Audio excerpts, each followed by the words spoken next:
phương đi khi tao của dân là nhà ngu thải say chú mòn đường thì quý bộ an di dân là do linh trinh nguồn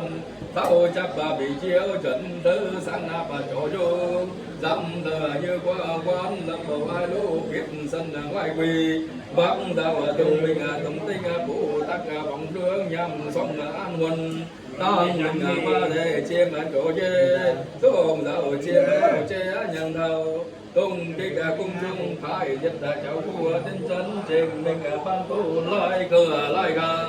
tan và làm sen tung kia trao lùng liên kết do linh phụ cảm tung tan và là ngân ngái tan bằng sai mà hủ tiêu dùng bàn đi cách xin san kỳ nhật tao kỳ cán đêm niệm khóc trang dùng chúng thầy giáo thầy chữ tỷ ni giáo thân thầy phu thân đi ngoài thân nào thân đi phải linh tăng của cha phu xã